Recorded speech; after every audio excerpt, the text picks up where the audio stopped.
Today, we're gathering around the campfire with Dr. John, a QHS admin whose life is as exciting and grounding as a hike through the mountains. But what trails did he tread to reach these heights?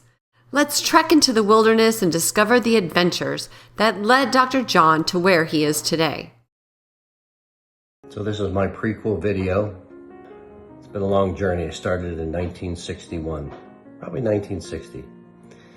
And my family background is somewhat normal, yet also interesting. My mother was poor, good in school, but couldn't go on to college in any way. My father was married at 19 after World War II, divorced at 21, and he met my mother when he was 33. He was in no way wanting to have a family. He had a daughter from the previous marriage. My mother's family, they disowned her because he was a divorcee. They were Catholic. And because of that, it provided for a very tight and stressful relationship. My father got her pregnant, and she had a ectopic pregnancy. And that wasn't good. And the next time he got her pregnant, quote, knocking her up with me, she basically said, we got to have him, and this is how we got to do it. And my father didn't want to be the father. And my mom said at one point in my life, she goes, I didn't know if he would even stay till your first birthday. And as a result, my conception, my first year of birth, all that stuff was under extreme amount of stress. And to this day, my cortisol levels are goofy and screwed up. It's sort of like the crock pot that you live in, are born in, and that's kind of the cards you're dealt with to start life with. Adrenaline was always high. That was a problem as well. During birth, I had some left head or left-sided trauma. I was born, my legs were, I was duck-footed, and so my hips were kind of bent. My forearm is bowed. So I had a lot of structural issues to begin with. And throughout the years, my sinuses were constantly a problem and are, to this day, a problem. You know, my voice is very nasally and sinusy. And I've had ENT issues all my life as a child, eardrum lanced at 7, teeth problems. So all this stuff. Later on in life, I developed some stuff with my eye, my left side of my eye, dry eye, and then so all of my left side of my face has been sort of traumatized. A chiropractor that I worked with in chiropractic school, who's done over 1.5 million adjustments, he said, you have cranial faults and structural problems. If you don't correct those, the rest of your structure will never be corrected. During my childhood years, lot of injuries and traumas. So eardrum lance because of the ENT issues, stepped on a nail, I was sledding did me in really bad. I got my first concussion, slid into a tree, got knocked out. I was sledding and my left hip hit like a root or something in the ground, and it yanked my leg back very sharply. I spun around on the ground. I thought I tore my knee up. I had to crawl home a couple of houses away, and stepped on a nail as a kid. I mean, falls, toy truck fall on my head. It was not a fun situation. And then started playing Pop Warner football, and I took a severe hit to the left side of my face and my head, helmet to helmet. Today we would call it a targeting injury, and it was my second concussion, and led to some more stuff. It's always been the left side of my face that's been traumatic, and so football was a horrible set of times for me. I herniated discs, and I learned that the expression, oh, you got the wind knocked out of you, was what they described it as. When I was 15, freshman in high school, I was in practice one day, and we were doing a walkthrough drill, but the linebacker didn't hear that.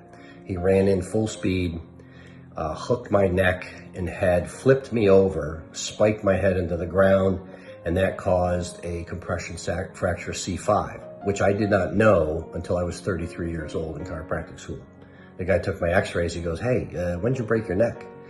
And I said, "Well, I remember that play. They told me to rub some dirt on it, and don't go to sleep tonight." Never had it checked out. Ongoing injuries like that for many years. I get into college and have a slip on an AstroTurf freshman football at the Naval Academy, and I get a hip pointer. And again, this is my left hip, all these kind of problems. Physical fitness was difficult at the academy because my sinus issues do not allow me to take really deep breaths or breathe deeply. So I can't do any kind of endurance sports, running, basketball, any of that stuff. Get winded very quickly. Very fast sprinter, but can't do that. So all these injuries set me up in life for frustrations in sports where I just couldn't, stay healthy enough to, win the big game or anything like that. So disappointment, fell through that, keep trying, doing other stuff. I graduated from the Naval Academy in 1984, went into active duty as an engineer on surface ships, in Santa Barbara ammunition ship and the Forrestal aircraft carrier. And I stayed pretty healthy there too, without too much trauma.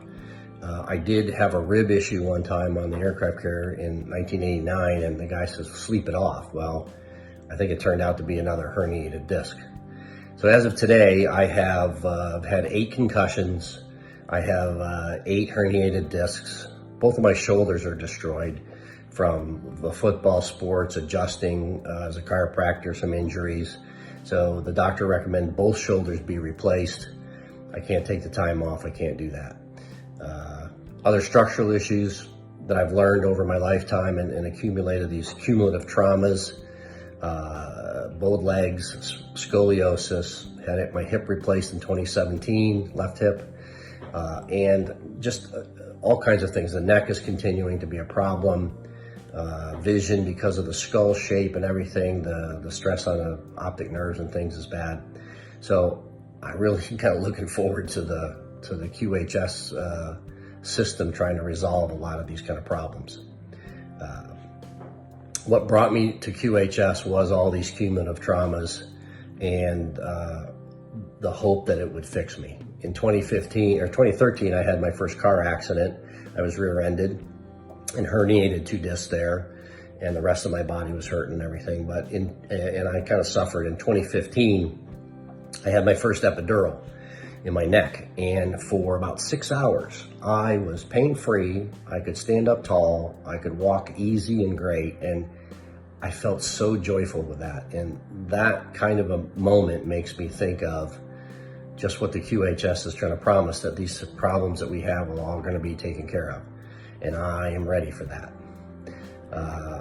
My life has been relatively easy, I would say, and yet somewhat frustrating, and I'm just making it along. So I've been a chiropractor for 30 years now, and I've helped a lot of people with their issues and problems and trying to discover and unravel my own. I spent a period of time, 5 years, doing genetic testing and all the kind of tests I had access to figure out where all my errors of metabolism are and all those kind of things. And at this point, my liver is 75% scarred up. That's a genetic problem. It's lifelong diet. And I learned of a new term the other day called CIRS, which is chronic inflammatory response syndrome. And I've been told I have metabolic syndrome and all these other kind of things that they come up with.